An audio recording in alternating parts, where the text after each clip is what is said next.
हमने आज तक एक नया पैसा, कोई भाई बहन बता दे, एक नया पैसा हमने कभी किसी से नहीं कहा दान दे दे, और ना किसी से मांगा आज तक, ना मांगांगे थे। अपना हमने ढूंढवा बंदा करना पड़ दियो। जो मांगे सो बढ़वा करिए, दर दर फिर अज्ञानी और जोगी जोग संपूर्ण देश का तो मांगना पीवा। बंदी छोड़ सतगुरु रामपाल जी परमेश्वर जी की जय हो। सभी भगत भाई बहनों को दास की तरफ से प्यार भरा सत साहिब।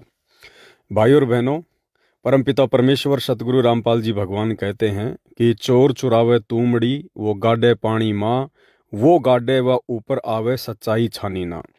दास ने अभी 2 दिन पहले सतलोक आश्रम मैनेजमेंट हरियाणा की तरफ से आया हुआ एक पीला पर्चा आप लोगों को पढ़ के बताया, उस पर वीडियो भी बनाया, जो कि 5 दिसंबर 2023 को आया था। और उसमें लिखा था, सभी भगतात्माओं से प्रार्थना है, सतगुरुदेव जी का आदेश आया है कि कोई भी भगत धनाना आश्रम को केवल देखने के लिए ना आए, गुरुजी के प्रवचन सुनने के लिए अपने ही जिले में निर्धारित स्थान पर ही जाए।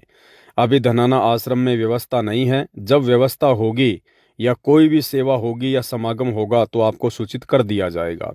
इसके उत्तर में दास ने एक 8-10 मिनट का वीडियो बनाया था और अच्छे से भगत समाज को समझाया था कि किस प्रकार से ये वर्तमान का माया का पुजारी सतलोक आश्रम मैनेजमेंट हरियाणा, जिसको गुरुदेव भगवान के सत्संगों से कोई लेना देना नहीं है, ज्ञान से कोई लेना देना नहीं है, जब इनको धन चाहिए, ज्योति पाठ का पैसा चाहिए, उस समय ये संगत को इन आश्रमों में बुलाते हैं और सारी व्यवस्था उस धन के लोभ में ऑटोमेटिक कर देते हैं।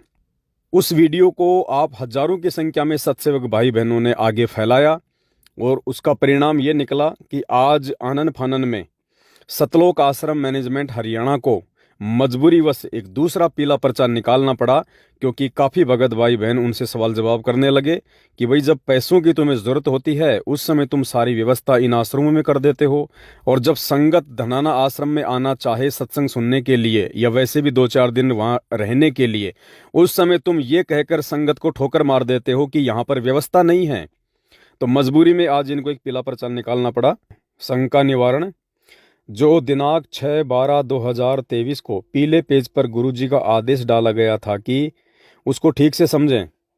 नंबर 1, जो संगत अपने गुरुग्राम में बन रहे विश्व के सर्वोत्तम धनाना धाम सतलोक आश्रम में दान का सहयोग करना चाहते हैं, वे कभी भी धनाना धाम जा सकते हैं। जिनको सेवा में बुलाया जाए वे अवश्य जाएं।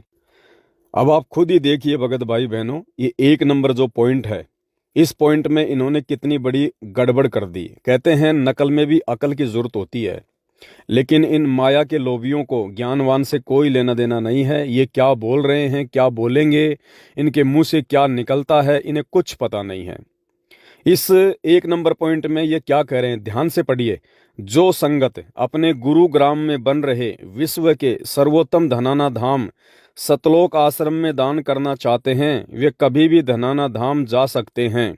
भाई और बहनों, इसी 1 नंबर पॉइंट से ये साबित होता है कि ये कितने बड़े माया के पुजारी हैं, कितने बड़े लोभी हैं, और इनको केवल संगत के दान धर्म से मतलब है, संगत के ज्ञान से, उनकी भक्ति और मर्यादाओं से कोई मतलब नहीं है।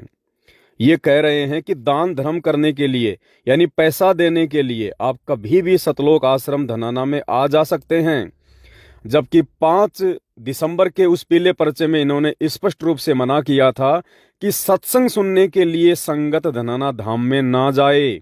भाई और बहनों, दान करने के लिए जाए, इनको पैसा देने के लिए जाए, लेकिन सत्संग सुनने के लिए ना जाए।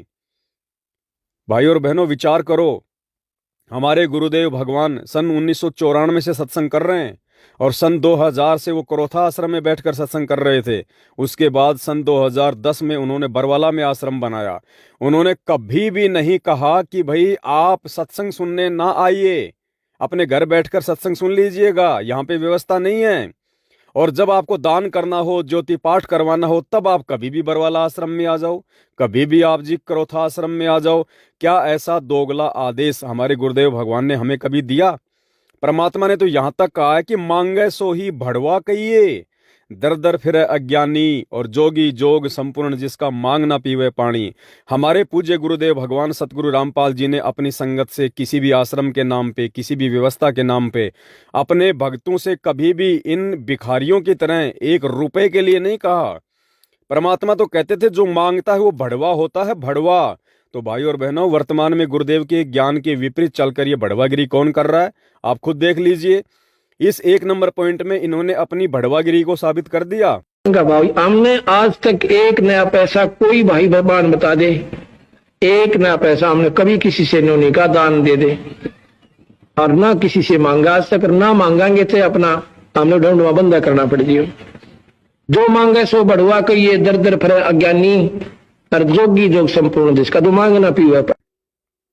5 तारीख के उस पीले पर्चे में कहा था कि कोई भी इन धनाना आश्रम में सत्संग सुनने के लिए ना आए, और आज इस 8 दिसंबर के पीले पर्चे में कह रहे हैं कि दान करने के लिए आ जाएं। मतलब इनकी नजरों में ज्ञान से ज्यादा, सत्संग से ज्यादा पैसा महत्व रखता है, दान महत्व रखता है। स्पष्ट कह रहे हैं कि आप दान करने के लिए कभी भी आ सकते हैं, लेकिन सत्संग सुनने के लिए धनाना आश्रम में ना जाएं। समझ सकते हैं आप इनकी मानसिकता। समझदार को संकेत ही काफी होता है। नंबर 2, दूसरा पॉइंट, दूर दराज से आने वाले श्रद्धालु केवल धाम देखने ना आए, क्योंकि अभी तो निर्माणाधीन है आपका प्रिय धाम। अधिक संगत को ठहरने की व्यवस्था नहीं बन रही है। देखो भाई और बहनों, आप सबको पता है अभी ये जो दिव्य धर्म यज्ञ दिवस हुआ था, इसमें कई लाखों की संख्या में श्रद्धालु गए थे। कैसे व्यवस्था हो गई भाई, कैसे व्यवस्था हो गई ऑटोमेटिक? अगर निर्माणाधीन है तो व्यवस्था कैसे हो गई? अभी उससे पहले 8 सितंबर को सतगुरुदेव जी का अवतरण दिवस इन लोगों ने मनाया, और ये खुद ही कह रहे थे कि 8 लाख संगत आई है। भैया उस दिन कैसे व्यवस्था हो गई थी?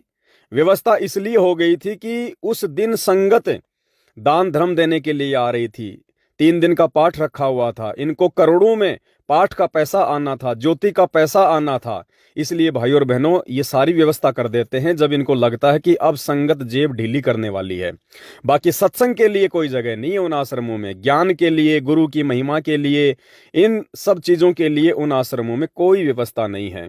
तो अब क्या कह रहे हैं ये पॉइंट नंबर 2 में, दूर दराज से आने वाले श्रद्धालु केवल धाम देखने ना आए, और यदि कोई पैसा देने आए तो आ जाओ धाम देखने। अगर किसी को सहयोग करना है, आर्थिक सहयोग करना है उस आश्रम में, किसी को पाठ करवाना है तो आ जाओ, आश्रम भी देख जाओ, पैसा भी दे जाओ, पाठ का पैसा भी दे जाओ, दान का पैसा भी दे जाओ। खाली फोकट में आश्रम देखने के लिए ना आए भाई। इनका कहने का मतलब पॉइंट नंबर 2 में यह है कि फोकट में आश्रम देखने के लिए मत आना। 1 रुपया तुम दोगे नहीं, 4 दिन रहोगे, खाओगे पियोगे, हमारा नुकसान करके जाओगे। अगर कोई ज्योति पाठ करवाना है, कोई दान धर्म लाखों रुपया देना है तो भले तुम आश्रम भी देखने आ जाओ, कोई दिक्कत नहीं है। ये है इनकी मनसा, इनकी ये घटिया मनसा साफ साफ इस पीले पर्चे में दिखाई दे रही है। आगे लिखते हैं, आसपास के श्रद्धालु कभी भी धाम आ सकते हैं। अब भाई और बहनों बताइए, आसपास के भक्तों के लिए तो वहां सारी व्यवस्था है, और जो दूर दराज के भगत हैं बेचारे, उनके लिए व्यवस्था नहीं है। और दूर दराज के भगत जो अपने पैसे से आ रहे हैं, इनसे कोई किराए लेके आते हैं क्या बेचारे? अपने खुद के पैसे से आश्रम देखने के लिए कोई जा रहा है तो कह रहे हैं ना आए, व्यवस्था नहीं है। और आसपास के जो भगत हैं उनको कह रहे हैं कि वो कभी भी आ सकते हैं। क्यों? यदि आसपास के भगत इनसे नाराज हो गए तो इनका काम रुक जाएगा, संगत में फूट पड़ जाएगी। इसलिए कह रहे हैं कि आसपास के भगत तो आ जाओ। अब बताइए आप, आसपास के भक्तों के लिए तो आश्रम में व्यवस्था है, और दूर दराज से आने वाले भक्तों के लिए आश्रम में व्यवस्था नहीं है। अरे आसपास का भगत तो फिर भी कोई गाड़ी लेके आएगा, मोटरसाइकिल लेके आएगा, वहां पे पार्किंग में जगह घेरेगा। और दूर दराज का भगत तो बेचारा बस में आएगा, ट्रेन में आएगा, वो तो अकेला अपना शरीर लेके आएगा। दूर दराज के भगत को तो दिक्कत ही नहीं होनी चाहिए। आसपास के भगत तो फिर भी दिक्कत होनी चाहिए, क्योंकि आसपास का भगत तो गाड़ी लाएगा, पार्किंग की जगह घेरेगा। तो देखिए भाई और बहनों, इनका कितना बड़ा दोगलापन है। ये भक्तों में भी अंतर कर रहे हैं, ये भगत समाज को भी दोगली नजर से देख रहे हैं। आसपास के भक्तों को महत्व दे रहे हैं और दूर दराज के भक्तों को मना कर रहे हैं कि आश्रम में नहीं आना, जब हम कहें तभी आना। आसपास के श्रद्धालु कभी भी धनाधाम, तो देखिए क्या लिखा हुआ है, आसपास के श्रद्धालु कभी भी धनाना धाम आ सकते हैं, क्योंकि उनके लिए निकट पड़ता है, उनका इसी आश्रम में स्थान है। और दूर दराज के भक्तों का स्थान नहीं है भाई आश्रम में, आसपास के भक्तों का तो इसी आश्रम में स्थान है, उनके लिए जगह है, उनके लिए व्यवस्था है, दूर दराज के भक्तों के लिए नहीं है। भाई और बहनों, कौन से दिन समझोगे? अपनी आंखें खोलो, इन माया के पुजारियों को ये दान धर्म का पैसा मत दो, तुम्हारे पैसे का दुरुपयोग हो रहा है। तुम्हारे पास कितना पैसा है, अरबों खरबों, जब गुरुदेव भगवान आवें तो उनके हाथों में देना ताकि तुम्हें कुछ लाभ मिले। आगे पढ़िए, नोट में क्या लिख रहे हैं? बच्चों, दिल खोल कर अपने प्रिय धनाना धाम के लिए दान करो। भाई और बहनों, यहाँ पे ये खुद ही गुरु बन जाते हैं, ये खुद ही संत रामपाल जी बन जाते हैं। ये पीला पर्चा इन्होंने खुद लिखा है, इसमें ना गुरु जी की कोई फोटो लग रही, ना गुरु जी का कोई ठप्पा लग रहा, ना गुरु जी बोलते हुए दिखाई दे रहे, खाली कंप्यूटर से एक पीला पर्चा छाप दिया। और क्या कह रहे हैं? बच्चों, यानी आम संगत के गुरु बन गए। आम संगत को कह रहे हैं, बच्चों दिल खोलकर अपने प्रिय धनाना धाम के लिए दान करो। देखो ये बड़वागिरी, यहां गुरुदेव की तरफ से इन्होंने हाथ फैलाते हुए दिखा दिया संगत को। बच्चों शब्द लिखकर इन्होंने जाहिर कर दिया कि ये पीला पर्चा गुरुजी ने लिख के भेजा है। और क्या कह रहे हैं गुरुजी? बच्चों दिल खोलकर अपने प्रिय धनाना धाम के लिए दान करो। अरे परमात्मा तो अपने सत्संग में कह रहे हैं कि मांगे सो ही बढ़वा कहिए, और दर दर फिरे अज्ञानी, कि मांगने वाला तो बढ़वा होता है, बढ़वा। इन मूर्खों को इतना भी नहीं पता ये क्या लिख रहे हैं और गुरुजी को क्या साबित कर रहे हैं। आप देखिए गुरुदेव भगवान का ये वीडियो, जिसमें परमात्मा खुद कह रहे हैं कि मांगने वाला तो बढ़वा कहलाता, बढ़वा। तो भाई और बहनों, क्या ये बढ़वागिरी जो इस पीले पेज में लिखी हुई है, आपको लगता है कि आपके गुरुदेव भगवान करेंगे? आपके गुरुदेव भगवान लिखेंगे अपने ही वचनों के खिलाफ? भाई, हमने आज तक एक नया पैसा, कोई भाई भगवान बता दे, एक नया पैसा हमने कभी किसी से नहीं कहा दान दे दे, और ना किसी से मांगा आज तक, ना मांगांगे तो अपना हमने ढूंढवा बंदा करना पड़ जियो। जो मांगे सो बढ़वा कहिए, दर दर फिरे अज्ञानी, और जोगी जोग संपूर्ण देश का तो मांगना पीवा। अब बताइए कौन गुरु बन रहा है जबरदस्ती? तो यहाँ पे क्या लिखा है? बच्चों दिल खोल कर अपने प्रिय धनाना धाम के लिए दान करो। विश्व में एकमात्र सत्य भक्ति केंद्र बनाना है। अरे सत्य भक्ति केंद्र तो परमात्मा ने भगत के घर को बना दिया। आने वाले समय में कोई धाम नहीं होगा, कोई धाम नहीं होगा। इन धामों में पाखंड होता है, इन धामों में फिर मनमाना आचरण होता है। परमात्मा के मार्ग में सबसे बड़ा रोड़ा है ये धाम। आने वाले समय में परमात्मा ऐसी व्यवस्था करके जाएंगे, इस पाखंड के लिए कोई जगह नहीं छोड़ेंगे। मोको कहाँ ढूंढे रे बंदे, मैं तो तेरे पास में। हम परमात्मा को ढूंढने के लिए उन पत्थरों की दीवारों में जाएंगे, उन आश्रमों में जाएंगे, उन धामों में जाएंगे। भगवान कबीर साहब संत के साथ से उन आश्रमा मर मंदिरा में बंद को नहीं रहा, पशु को ना किसी व्यक्ति विशेष ने बांध कर राख रखा मंदिर में या आश्रम में, वो संतों के साथ है। और ये भगवान ही ये काम कर सकता था, दुनिया के आपको सामने बताने लग रहा। अब कोई कहे कि उस आश्रम में चलो बरवाला में, और फिर कोई कहे गुरुजी तो है नहीं वहां पर, निराकार ही निराकार है, फिर टिंडे लेना होगा, यहाँ आदमी क्या करेगा? ऐसा मूर्ख बना रखा हमारे को। परमात्मा के लिए तड़प रहे हैं, उसके दर्शन करेंगे, अपना दुखड़ा रोवाएंगे, सीने से लगाएंगे, और नो कहते वहाँ है ही नहीं। फिर रुचि भी बनी हुई है कि वहाँ जाने की हद पाट जी कती है, कितने श्रद्धालु है। अरे परमात्मा हमारे घर में, हमारे घट में है। रोज संध्या आरती में पढ़ते हैं, घटी ही में गंगा, घटी ही में गंगा, घटी ही में है जगदीश सतगुरु तारेंगे। फिर कौन से धाम में जाएंगे हम? क्या परमात्मा ये पाखंड के लिए धाम बना के जाएगा? भाई और बहनों, ये काल प्रेरित है, और ये काल चाहता है कि किसी भी प्रकार से इन आत्माओं को ठगूं, इनको ज्ञान की विपरीत शिक्षा दूं। लेकिन आप लोग सावधान रहना, सात संगतियों के माध्यम से परमात्मा आपको सत्य से परिचित करवाते रहेंगे, इनके हर एक पाखंड से आपको रूबरू करवाते रहेंगे। हमने इनके किसी भी प्रकार के जाल में नहीं आना है। इसीलिए तो परमात्मा ने शिक्षा दी है, मानव जन्म दिया है, पिछली पीढ़ी में हमारे को पैदा किया है। पूरे विश्व में सत्य भक्ति का केंद्र भगत का घर है और कोई नहीं है। और यदि कोई केंद्र भी होगा तो हम उस समय जाएंगे जब हमारे गुरुजी जेल से आएंगे। जब तक हमारे गुरुजी जेल में है, हमारे लिए हमारा घर ही धाम है, या फिर धाम वो है जहां गुरुजी बैठे हैं। अगर जाना है तो फिर जेल में जाओ, या फिर अपने घर पे बैठकर ज्ञान आधार से भक्ति करो। बीच में हमें दलालों की आवश्यकता नहीं, हमें एजेंटों की आवश्यकता नहीं है। और जो इन दलालों का सहारा लेगा, इन एजेंटों का सहारा लेगा, वो अभी पूर्णतया तत्व ज्ञान से परिचित नहीं है। आगे क्या लिखते हैं? धनाना धाम संपूर्ण बनने के बाद संगत कभी भी आ सकते हैं, परंतु उसके लिए स्थानीय मैनेजमेंट से बात अवश्य करें। यानी जब धाम गुरुजी का है तो गुरुजी के धाम पे जाने के लिए हमें किसी से पूछने की आवश्यकता है क्या? ये बीच में ये दलाल कौन है? स्थानीय मैनेजमेंट क्या है? ये कौन है? ये अरे आत्मा और परमात्मा के बीच में कौन पंडित आ गया, कौन दलाल आ गया, कौन एजेंट आ गया? हमने संत रामपाल जी का सत्संग सुनना किया तो तुम्हारे स्थानीय मैनेजमेंट से आज्ञा लेके शुरू किया था क्या? हमने संत रामपाल जी से नाम दीक्षा ली, तुम्हारे स्थानीय मैनेजमेंट से आज्ञा ली थी क्या पहले?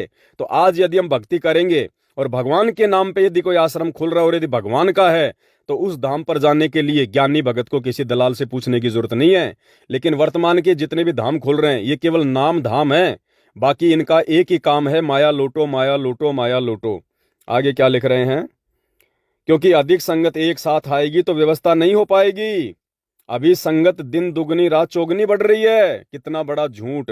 अगर संगत ज्यादा आ जाएगी तो व्यवस्था नहीं हो पाएगी। देखिए भाई और बहनों, 28 साल हो गई संत रामपाल जी को आश्रमों में बैठकर सत्संग करते हुए। कभी भी आपने उनके सत्संग में सुना कि बच्चों आप एक साथ मत आया करो, सारे भगत एक साथ बरवाला आश्रम में मत आया करो, क्रोथा आश्रम में मत आया करो, अन्यथा व्यवस्था बिगड़ जाएगी? अरे भाई और बहनों, जब धरती पे परमात्मा है, संत रामपाल जी भगवान है, परमात्मा तो कुछ भी कर सकता है। सतगुरु जो चावे सो कर ही, भड़म पड़ो मत कोई, सेऊ धड़ पर शीश चढ़ाया पाछे करे रसोई।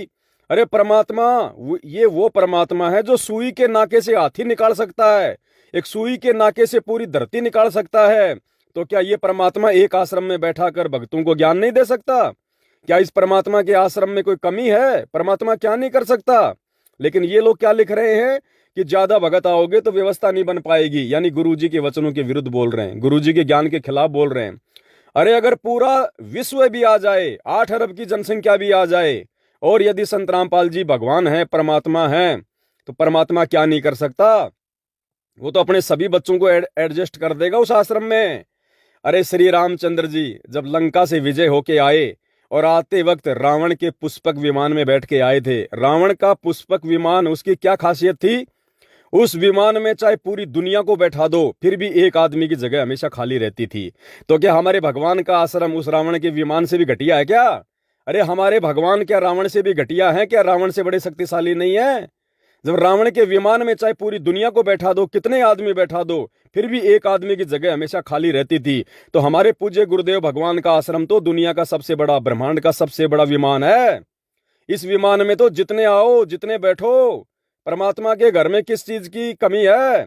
लेकिन यहां देखो, ये नालायक, ये अज्ञानी हमारे गुरुदेव भगवान को किस प्रकार से छोटा साबित करने में लगे हुए हैं।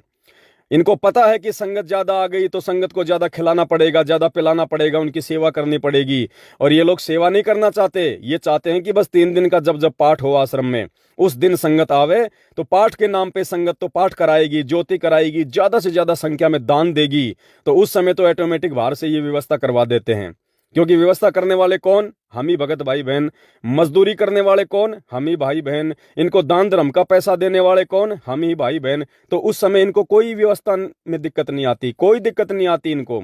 लेकिन आड़े दिन यदि कोई भगत भाई बहन वहां जाएगा तो इनको खुद उनके लिए चाय बनानी पड़ेगी, उनके लिए व्यवस्था करनी पड़ेगी, जो इनको अच्छा नहीं लगता। तो भाई और बहनों, समझदार को संकेत काफी है, बाकी आपकी मर्जी है।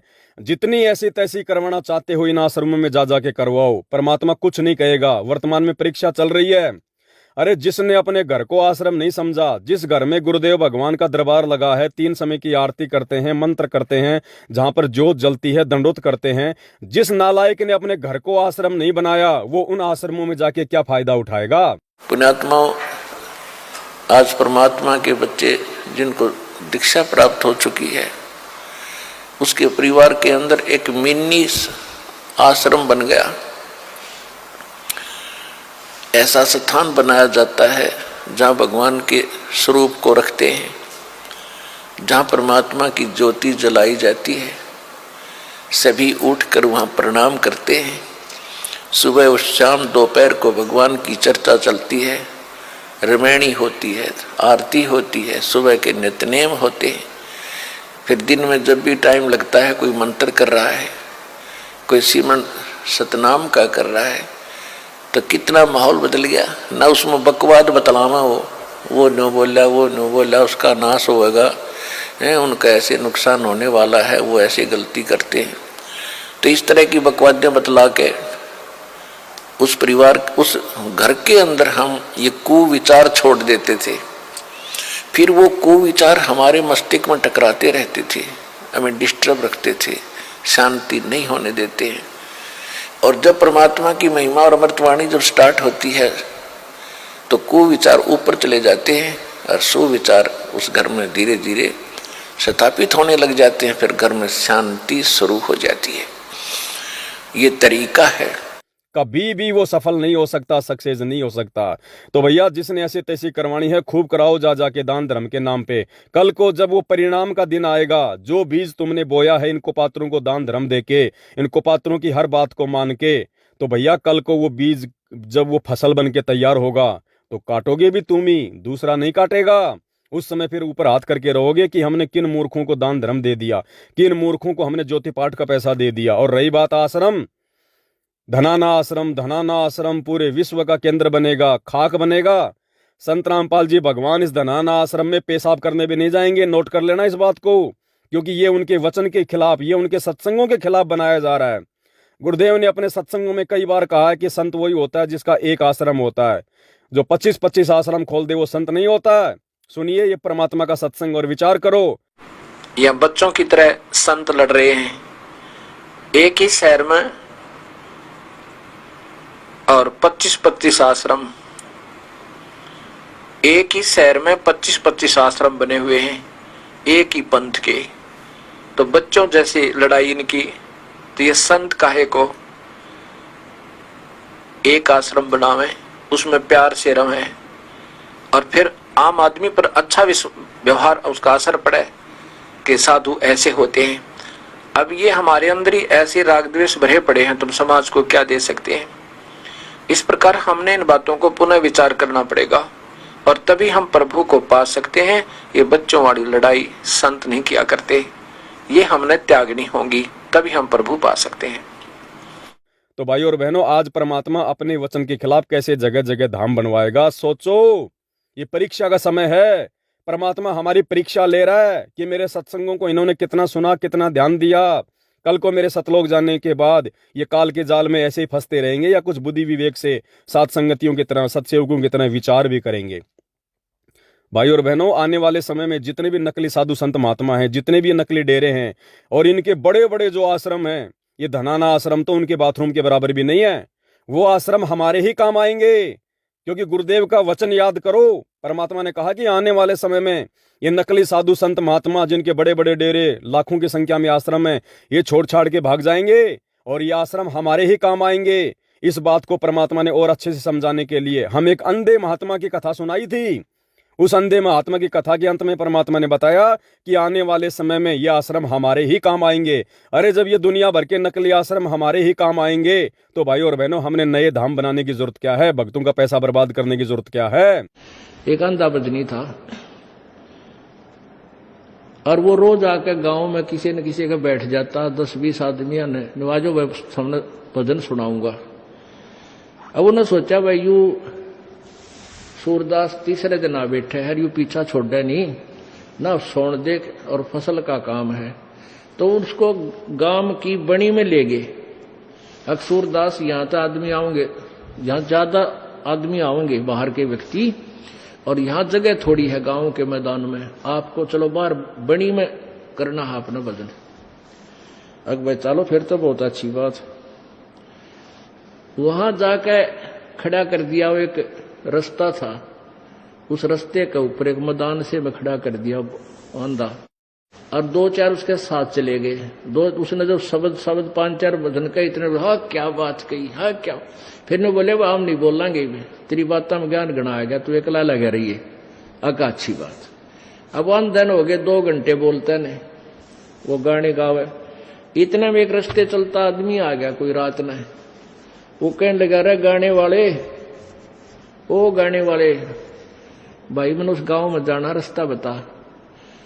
तो अंधा बोला रे निकम्मे, यो देश बैठा है यहाँ पे, कितने आदमी बैठे, इतना मैं पाया रास्ता पूछने। वो बोला तेरा फूफा बैठा है, कोई भी कोई ना, एकला बांडा खड़ा खड़ा। अरे कोई यहाँ पर कोई नहीं है, तू आप पर बांडन लाग रहा खड़ा खड़ा, कोई नहीं तेरे साथ। तब उसका समझ में आई, तेरा गजब हुई, तेरी तो धोखा हो गया भाई। तो इनके साथ ऐसा होगा, इन नकली संतों, ऋषियों और मंडलेश्वरों के साथ ये एकले बंडा करेंगे अपने उड़ा बैठ कर इन आश्रमों में, कमरे में। और वो दिन आएगा कि आश्रम ये भाग जाएंगे छोड़ के किता है। और वो आश्रम इन भक्ताएं का काम आओगे जो पुण्यात्मा जिनने वो बनाया है, सच्चाई सच्चे ज्ञान से परिचित होकर ये तत्व ज्ञान उन्हीं आश्रमों में वे आप प्रचार करवाया करेंगे। अब वो उनका लगाया हुआ पैसा वहां पर इतना अब सदुपयोग हो सकेगा ना, तो भाड़ में झोंक दिया, कति पाप में हिस्सा कर दिया, जो आश्रम बनवा दिए नकली संतों के, नकली दवाई, नकली हॉस्पिटल, और मरवा दी जनता यानी आत्माओं का विनाश करवा दिया। वो दान किया हुआ भी पाप में सहयोगी हुआ उनका। अब कुछ दिनों में ये पता चलेगा, जब देखना ये रोया करेंगे पुण्यात्मा अपने गए हुए जीवन को। लेकिन ये धाम, ये आश्रम केवल अपने स्वार्थ के लिए, अपने व्यापार के लिए, अपने धंधे के लिए बनाए जा रहे हैं, क्योंकि संत रामपाल जी के परिवार को ये ज्ञान समझ में नहीं आया। ये संत रामपाल जी को भगवान नहीं समझ पा रहे, ये उनको परमात्मा नहीं समझ पा रहे, केवल उनको मनी मेकर समझ लिया, केवल माया प्राप्ति का साधन समझ लिया। इन्होंने संत रामपाल जी को जगत गुरु नहीं बल्कि घर का गुरु समझ लिया। तो भाई और बहनों, जब तक गुरुदेव भगवान जेल से नहीं आ जाते हैं, समझदारी इसी में है। ज्ञान आधार भी यही कहता है कि ज्ञान को आधार बनाओ, घर को आश्रम बनाओ, गुरु को भगवान बनाओ। कहीं जाने की जरूरत नहीं है। परमात्मा आपके घर पे हैं, तो बताओ सबसे बड़ा धाम कौन हुआ? सबसे बड़ा आश्रम क्या हुआ? आपका घर, आपका परिवार। क्यों धक्के खा रहे हो? क्यों लुट रहे हो? क्यों पिट रहे हो? क्यों अपने गुरुदेव भगवान को नाराज कर रहे हो? कल को रोओगे ऊपर हाथ खड़े करके। बाकी आपकी मर्जी, समझाना मेरा फर्ज है, मैं समझाता रहूंगा। बंदी छोड़ सतगुरु रामपाल जी भगवान की जय हो।